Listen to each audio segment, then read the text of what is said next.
Hi, welcome back to Twiva Talks. If you're a new subscriber, make sure to hit that subscribe button at the bottom because besides this podcast, we have a lot in store for you. Twiva is definitely the place to be. And if you are that person out there, you're looking to start your career or you're stuck somewhere, you better tune in because this will definitely inspire you because we bring amazing guests who tell us about their life journey. And today I have a special guest. I'll let her introduce herself. Hi everyone, my name is Wangari. I am the project manager at Twiva. So Wangari, welcome to our podcast, Twiva Talks. It's definitely the place to be. So we'll just start off with random questions just for fun, so to get you kick-started. So how would you describe yourself in 3 emojis? Oh, that's a good one. I think I'd say the emoji where they're sweating, it's like a smile and a sweat because, hey, pressure. And then I'd say probably the painter emoji because I really like painting. And then a simple smiley face because I think I love smiling. I love life. Yeah.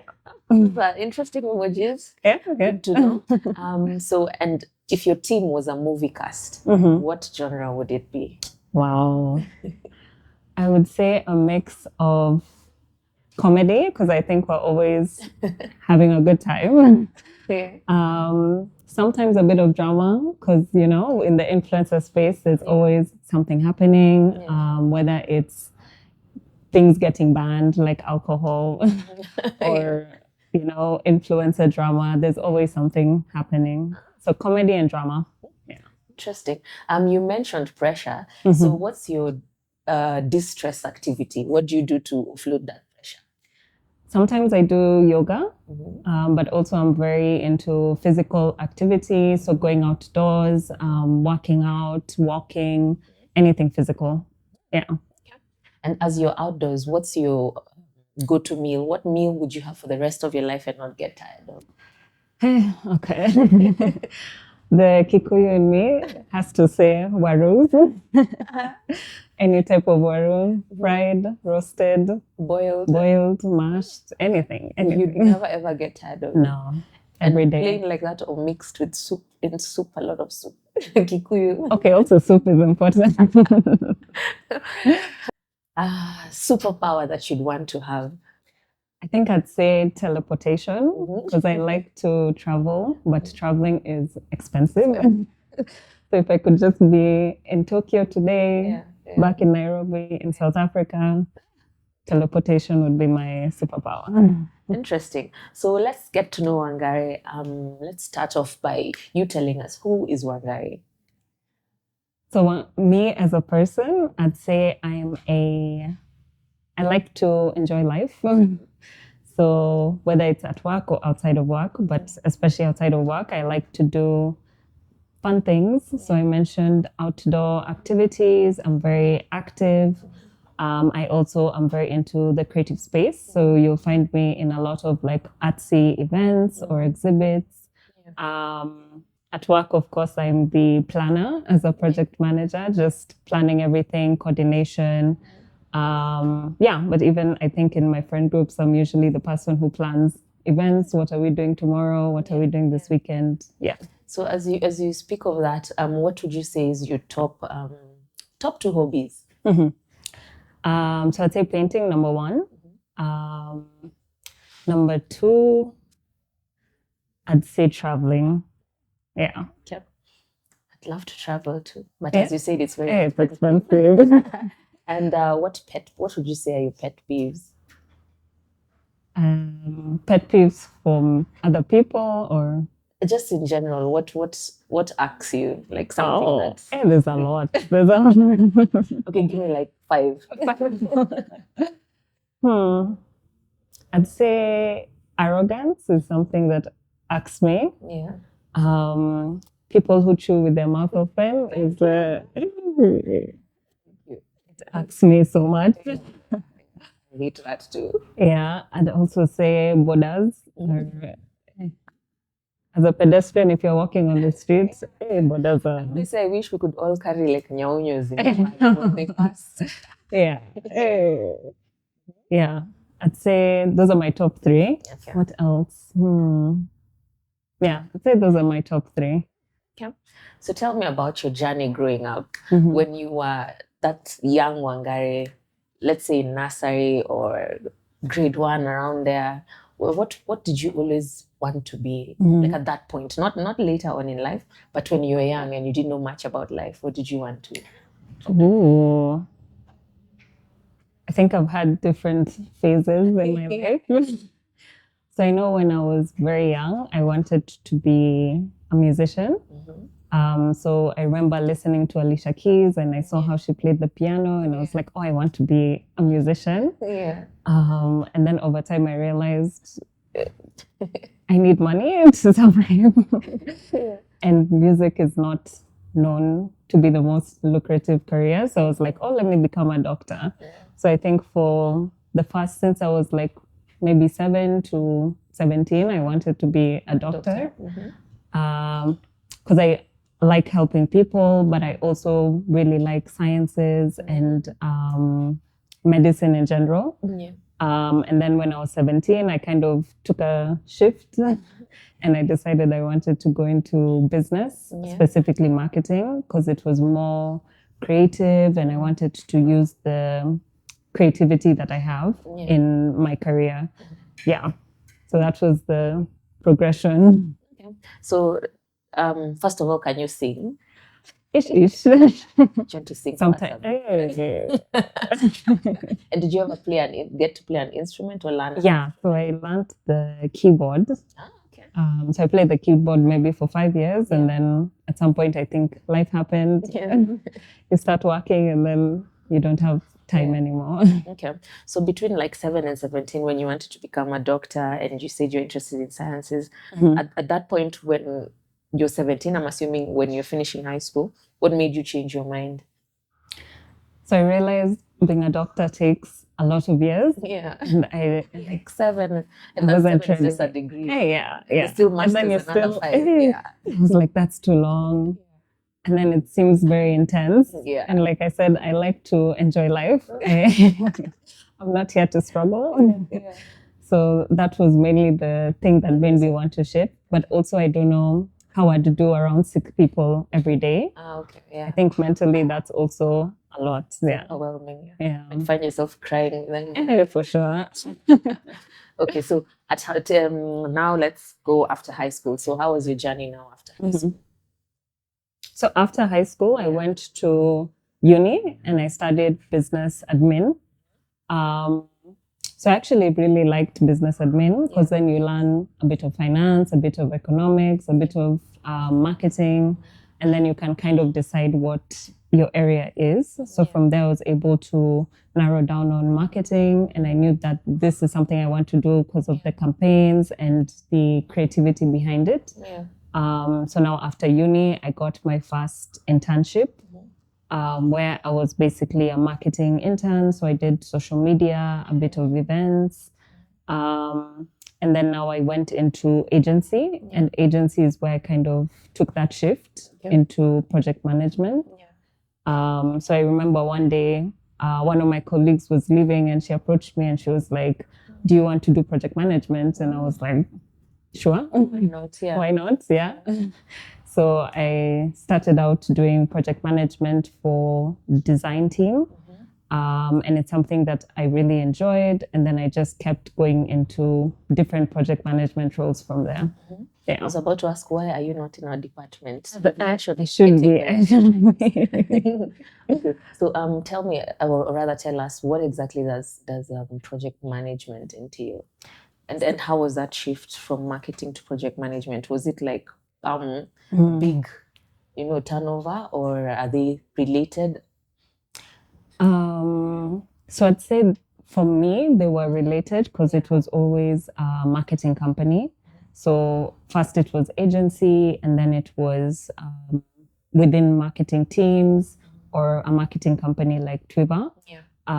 So for me, the shift wasn't that big because I still got to do or engage with marketers. Sorry, what was the other question? What exactly project management entails for Oh, someone yes. that was like, what is project management? Yeah. So project management is basically the person who coordinates. So if you have a campaign, for example, you want to execute, it's a person who says, this is what we need to do. These are the things that we need. These are people we need to engage and talk to. So they're kind of the planners, anything to do with planning. So as much as I'm a project manager, I think all roles have some project management in them because there's that coordination and organizing things and collaboration with different teams. Yeah. I can see how you're good at it because you said even like your pastime activity, you like planning stuff. Oh, yes. Yeah. So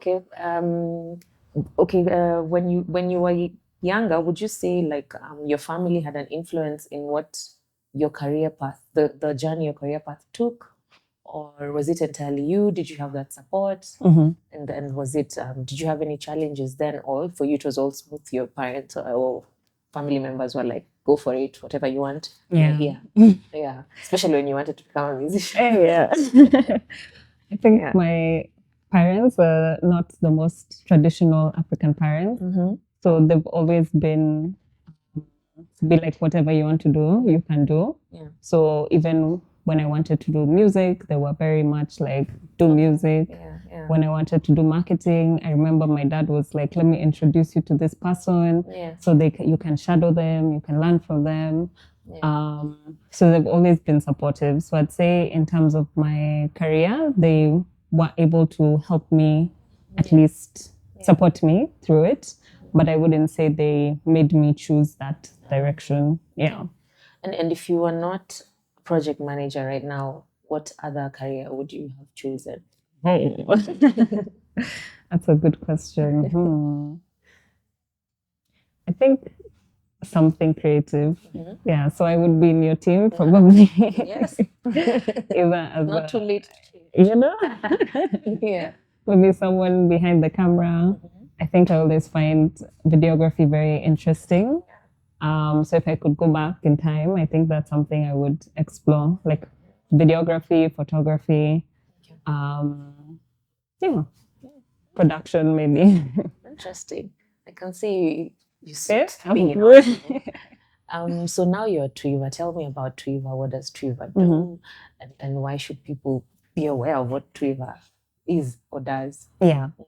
So Twiva is a creator platform. So when you think about a creator, it's anyone who's in the digital space.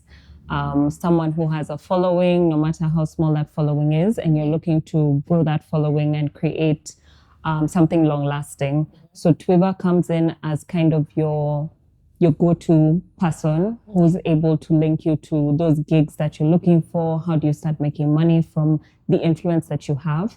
How do you start, and when you start making that money, how do you manage that money? How do you get access to loans, to credit, so you can buy better equipment, better cameras? How do you get access to networks? Networking is a big thing in the creator space. So even having different events and meetups where you can meet bigger influencers, smaller influencers, and you never know where those networks are going to take you. So Twiva is kind of the plug, is how I would put it. Anything you want in the creator space, we're building that for you. So we're basically a platform for creators, made for creators so that they're able to thrive. Because a lot of times you find that creators are either not taken seriously or they're not paid enough, or brands kind of use them intermittently. So today I have a campaign and then the next time I'll hire you is maybe 10 months from now. But what we're trying to change is making that creator space more viable. Yeah. And what should you say like are the requirements for joining Twiva? Is there like a fee? Is for someone who's just completely green, like on Twiva, and they're wondering, where do I go? How do I start? How do I join? Yeah. So Twiva is completely free. So for creators, we don't charge anything because we're trying to help you build your career. So our platform is free. You can always sign up. You can download our app, which is Twiva on Play Store, App Store, or even just go to twiva.com. And if you're looking to start, again, we don't want to lock you out if you don't have a big following. So as long as you have at least 1,000 followers and above, then you're able to now start earning from the following that you have. Yeah, but again, we accept everyone from the smaller influencers to the bigger influencers. You're able to join the platform. You're able to earn, whether it's from influencer marketing or you want to sell products, you want to build your own business, then you can do that on Twiva as well. And for someone who's, or rather a creator out there who's worried, like, what's in it for Twiva? Are you going to cut my money, take a cut out of me? Because most creators are always worried about that. Yeah. What would you tell them? Yeah. So first, we're not a scam, is what I'd say. So for us, it's very important to make sure that the creator is taken care of. So we don't want to take money from their pocket. So instead, we look for ways that we can make money in other ways. So whether it's from the brands that we work with, we don't take a cut from your pay, but we do have a way that we earn from what the brand is paying us. So we have monthly annual fees for management, which is a separate charge from what you're paid as a creator. Yeah. Okay, so guys, you've had it's actually good. It's not too good to be true. It's actually very good, and you need to join. So for someone out there who's, first of all, is there like an age limit? Someone who's there who's like, oh my God, I'm late 30s and I'm a creator. Can I still join Twiva, or how do I go about it? What would you tell them? Is there an age limit? We've established, like, in terms of following, there's you can start from the bottom all the way to those with a big following. But now when it comes in terms of age, someone might be there thinking, hey, I'm too old maybe for this, or too young. Yeah. So we do have an age limit, which is 18. So you have to be 18 and above, at least minimum. But in terms of how old you can be any age. You can be 60 and still be a creator. Okay. You can be, any age. I think I'm trying to think of old creators, but I know there's a few. If we talk about the old guys, what are they called? Those guys for Jama Kamani. Oh, yeah. Because they're still influencers. They're still influencers, do stuff on their pages. They still get paid for gigs. So. Guys, you can never get enough of money in this economy. True. So you should better join. For someone out there, what would you tell them? Someone, a youth, probably starting out in life, they don't know what to do, they don't know which career path to take. What advice would you give them? So my advice would be, number one, say yes to everything as long as it's legal. Because even how I started my career was just from saying yes to a random opportunity to go into project management. So you never know where that opportunity will take you. So no matter how small it is, say yes. And the second thing I'd say is put yourself out there, apply for opportunities, reach out to those brands, send them proposals even for Twiva. Sometimes you can reach out to us, share your profile.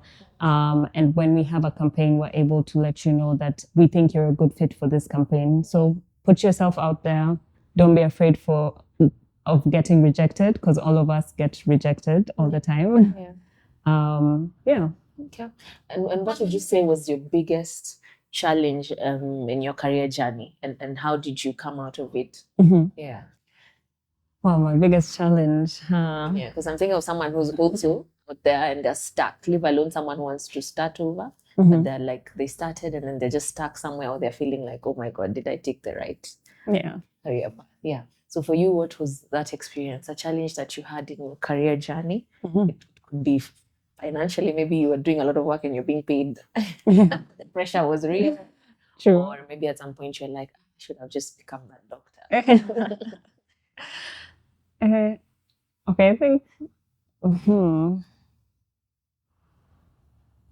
I think there's been a lot of challenges. And say maybe a challenge I had is because I started working pretty young. I think a lot of times when you start working when you're 20, 21, Sometimes getting people to take you seriously Yeah. is very, That yeah, challenge. especially when you look young, Yeah. then sometimes you'll have a lot of passive aggressiveness Yeah. or people who might not take you seriously.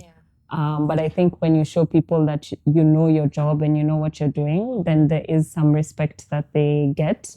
But that's always a challenge, especially when you're starting out, is how do I get people to take me seriously? Yeah. How do I get them to listen to me? Sometimes guys will make you the coffee person. Can you get me coffee? Get me tea? Yeah. Yeah, so that I'd say was my biggest hurdle. I think even now sometimes, but again, Yeah. when you're able to understand your job, understand what you do, and understand the space you're in, then you're And be able to, confident about it. yeah, Sure. yeah. Because I've Then, definitely had that challenge of people Yeah. wondering what's with this kid. yeah. Sometimes they think you're the intern. Yeah. Okay. And Yeah. lastly, what's your mantra? What do you go by in life? I'd say be a yes man. Yeah, so I really believe in the power of saying yes to everything, Yeah. no matter how scared you are, no matter how much you don't want to do it. Yeah. Because that's how you get out of your comfort zone and that's how you really start to make big moves in your career. Yeah, so say yes. Thank you so much, Wangari, Thank you. for gracing us with your presence. We've gotten a lot of advice, guys. I hope you're feeling all encouraged out there. And as Wangari said, be a yes man. Just give it a go, give it that chance. Don't sit and say what if, because if you keep saying what if, then you're never going to get it. I mean, give it that chance and then get that opportunity. So it's been real. See you next week, same time, same place on Twiva Talks. Make sure to follow us on all our social media platforms, Twiva_influence. See you next time, same place, same time.